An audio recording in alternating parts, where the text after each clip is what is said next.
Salut à tous, Ethereum est-il mort? Faut-il le vendre pour un autre token ou est-ce qu'au contraire, il ne serait pas sur le point ici de nous offrir un rallye d'anthologie? Donc je vais répondre à toutes ces questions.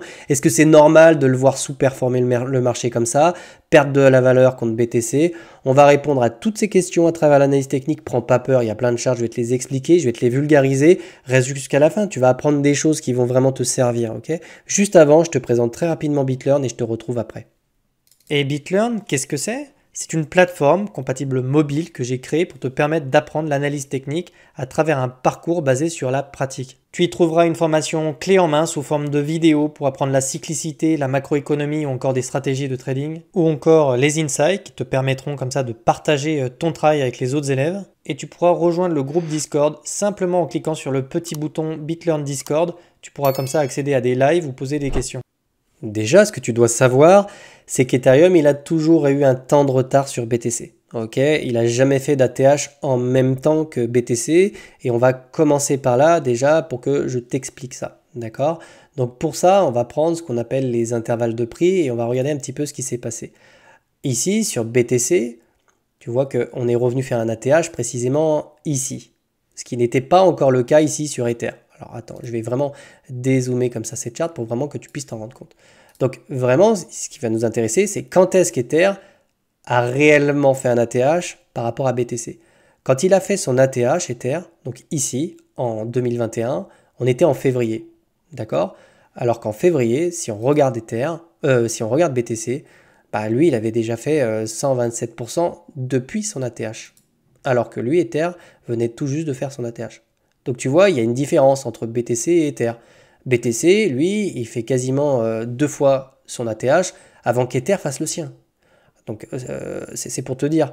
Donc 2 fois son ATH, c'est-à-dire si ici on était autour des 20 000 $, il fallait qu'il fasse 2 fois 20 000 $, donc 40 000 $ pour qu'Ether, lui, fasse son run. Donc déjà, tu vois que ici, ça nous donne déjà une grille de lecture, on prend du recul et on se dit, bon, on vient juste de casser notre ATH sur BTC. Donc il est normal, si on respecte cette cyclicité, finalement, de voir un Ether qui est un petit peu en retard. Rien d'anormal pour le moment à ce niveau-là.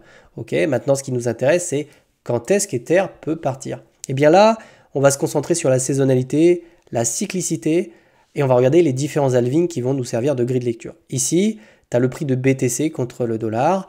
Ici, tu as le prix d'Ether contre le dollar. Et là, tu as la paire ETH-BTC qui est le rapport de force entre Ether et BTC. Si cette courbe monte, Ether est fort. Si cette courbe baisse, Ether est faible. D'accord? Donc on va se servir de ces 3 charts. Je vais les expliquer.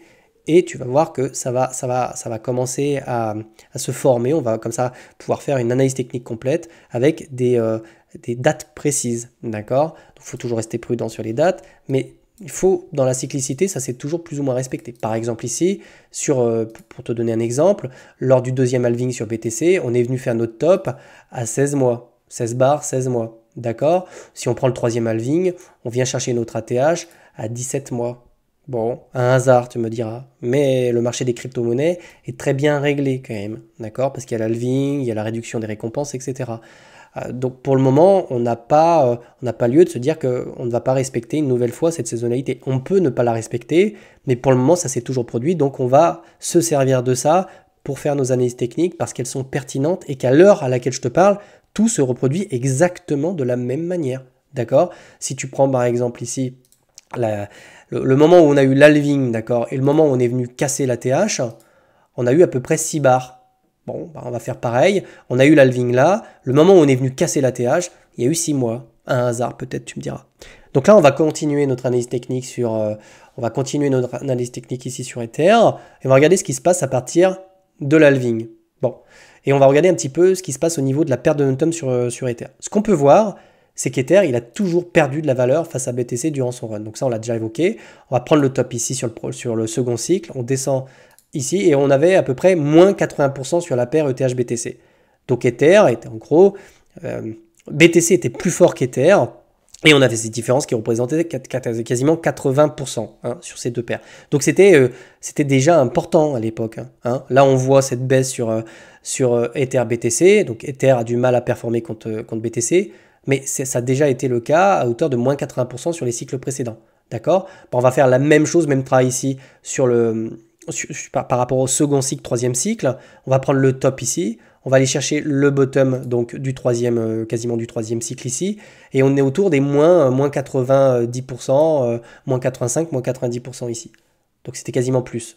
Donc ça veut dire que sur le troisième cycle, on avait quasiment cette différence de moins 90%. Moins 80, moins 90. Bon, on va faire le même travail sur le quatrième cycle. On va prendre le top ici.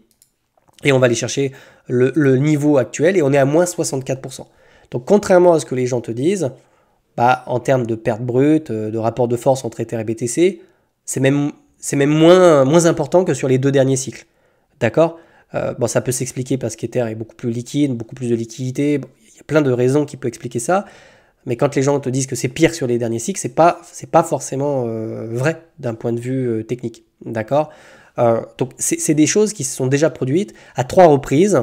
Donc j'ai pas lieu ici de te dire que, tu vois, voilà, pour le moment, tout est parfaitement huilé et les choses se reproduisent à la perfection. Et en plus, on vient trouver un bottom ici sur cette paire-là. Attention, je ne te dis pas que c'est un bottom, mais on vient trouver un point bas sur cette paire-là. Au moment où sur la paire USDT, je commence à avoir des choses qui sont très très jolies. On le verra après. Donc pour le moment, j'ai pas d'inquiétude particulière, si ce n'est que oui, il est un peu faible, mais les patterns se mettent en place. Maintenant, ce qui nous intéresse, c'est quand? Bah oui, quand est-ce qu'il va partir? On l'a vu tout à l'heure, BTC devait faire 2 fois son ATH. Bon, ça voudrait dire venir chercher les 60, ça serait les 120 000 $ à peu près sur BTC. Bon, peut-être, pourquoi pas, faut voir. Après, on sait qu'on a une performance qui va diminuer sur BTC, tu vois, qu'on est autour des 100 000 $, ça correspondrait à peu près. On va regarder maintenant à partir de combien de temps on pourrait avoir ce départ sur BTC. Pour ça, on va utiliser la plage de date. Ce qui nous intéresse ici, c'est de repartir de l'halving et de voir un petit peu quand est-ce qu'ici, on a vraiment eu cette cassure sur la paire ETH-BTC. Donc je pars de l'halving, je trace et on a à peu près 7 mois pour avoir vraiment cette différence de rapport de force qui s'inverse sur ETH-BTC. Hein, on va faire la même chose du coup sur le troisième halving. On va prendre l'halving ici et on va regarder à partir de combien, déjà là au bout de 7 mois, tu vois qu'on avait ces candles, on reprenait du momentum. Et c'est à partir de 10 mois vraiment qu'on est venu casser ce support. Non, entre 7 et 10 mois. 7 mois ici, 7 et 10 mois ici. On va faire le même travail du coup sur ce cycle actuel, là. Donc on va tracer, pour l'instant on est à 6 mois. Donc on est même un peu en avance, tu vois, par rapport à la cyclicité. Donc finalement, on aurait encore 1, 2, 3 peut-être mois avant de vraiment avoir quelque chose de très très haussier sur Ether. En tout cas, si on suit la cyclicité. Donc tu vois, il n'y a pas lieu ici de t'inquiéter de trop. On a des patterns qui sont quand même très belles sur Ethereum.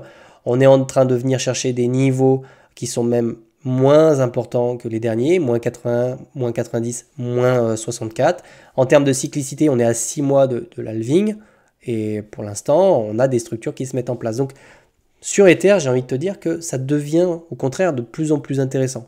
Et c'est pourtant marrant parce que le sentiment de marché nous invite de plus en plus à le délaisser parce qu'à côté, on a des alts qui partent et tout. Donc vraiment, il faut se méfier de ça. C'est en général quand tu vas commencer à douter que les choses vont s'améliorer ou les choses vont bouger. Donc ici, sur la cyclicité, aucun problème, tout se passe exactement de la même façon. C'est même terrifiant parce que c'est vraiment suisse comme précision.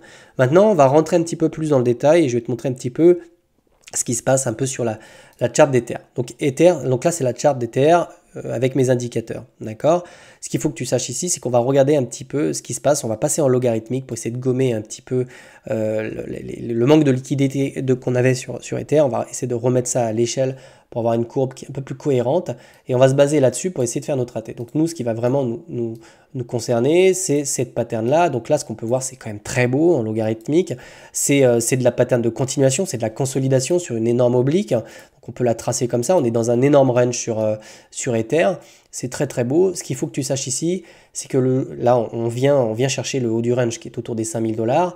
Si on s'affranchit de ce niveau-là, je vais prendre ma petite droite. C'est un niveau clé. Hein. Si on vient casser cette résistance-là et qu'on vient chercher le haut du range autour des 5100 $, qui correspond en fait précisément à l'ATH d'Ether en logarithmique, si on casse ça, derrière, on part chercher les 7, 8, 9, 10 000 $. C'est très important. Ce range, je vais te le mettre en pointillé, est capital. Très important d'un point de vue technique. Le jour où on va s'en affranchir, tu peux être à peu près sûr que les choses vont s'accélérer. Deuxième chose, est-ce qu'on peut avoir le momentum? Oui, ici, on est quasiment sur des zones de neutralité sur mon RSI, on est en weekly, donc on a vraiment le temps pour revenir chercher des niveaux d'intérêt qui se trouvent ici en surachat. On a vraiment du temps. Enfin, imagine-toi que c'est comme si on se situait, je vais reprendre l'ancien cycle, c'est comme si les niveaux actuels, c'est comme si on se situait là, quoi. Enfin, et en plus, on se situe là, alors même, je vais prendre mon pinceau, s'il vous plaît, voilà.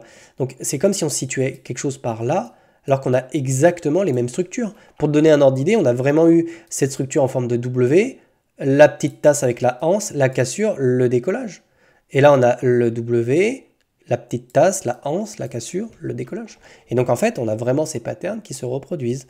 Donc, vraiment, ici, sur Ether, c'est quand même joli. On n'est pas à l'abri d'un Black Swan parce que la guerre, machin truc, mais là, aujourd'hui, à l'heure à laquelle je te parle, il n'y a pas de red flag et les choses sont très belles sur Ether, d'accord? Donc maintenant, on va targeter un petit peu, en vidéo très longue, j'espère que tu la regarderas en entier parce que c'est beaucoup de travail hein, pour moi de vous montrer tout ça, ça me prend des heures à préparer. On va prendre notre Fibo et on va regarder un petit peu ce qui pourrait nous intéresser en termes de target de vente. Ce que tu dois savoir, c'est que les 1,61,8 sont des zones de vente très intéressantes pour la smart money et les institutions, se situent autour des 7 000, 9 000 $. C'est plutôt intéressant en termes de ratio. C'est des targets qu'on était peut-être venu chercher sur le dernier cycle. J'ai quand même vérifié ça. Donc, on était même passé au-dessus. On était venu chercher les 2,61,8. Donc, 2,61,8, target très haussière, autour des 11 000 $. D'accord. On peut également tracer cette double résistance, ok, qui viendrait peut-être croiser. Il faut les voir. On pourrait avoir... Là, je regarde, tac, tac, tac. Donc, tu vois, ça pourrait correspondre à peu près avec les niveaux 1,61,8, 2 de Fibonacci. Donc, tu vois, finalement, trouver un top sur Ether autour des 7 000, 10 000 $ me paraît pas, enfin, d'un point de vue technique, me paraît pas absurde. Hein. Tu sais, la TH de Ether, c'est 5 000 $ quasiment. S'il fait x2, c'est 10 000 $. Donc, c'est des targets qui sont raisonnables ici, d'accord, raisonnables, donc dans lesquels on va prendre des profits. Donc vraiment, ici, pour le moment, on a juste quelque chose de très sympa hein, sur Ether. On vient là repasser, recross les zéros sur MACD. J'ai un RSI ici qui me montre qu'on a toute la place possible pour venir chercher des extensions de prix dans des zones extrêmement surachetées. Ici, tout le monde... Enfin, moi, je vois beaucoup de FUD sur Ether, en fait, alors même que le truc te pose des structures de dingue ici. Franchement, d'un point de vue technique, c'est très très beau. Voilà. Bon, j'espère, c'est marrant de voir qu'on a également cette pattern qui est une structure, Bah, c'est même, tu vois, on fait notre AT en logarithmique et finalement, je vois des structures en normal, enfin, en arithmétique. Quoi qu'il arrive, j'espère que cette vidéo t'a plu, c'est beaucoup de travail, donc abonne-toi, j'en vois beaucoup qui regardent ma chaîne mais qui ne sont pas encore abonnés. Mets un pouce, dis-moi si cette vidéo t'a plu, si tu veux que j'en fasse d'autres. Je te souhaite de passer une excellente journée et ceux qui veulent se former pour apprendre à faire tout ça, ils seront les bienvenus sur BitLearn. Je te souhaite de passer une bonne journée. Ciao, ciao!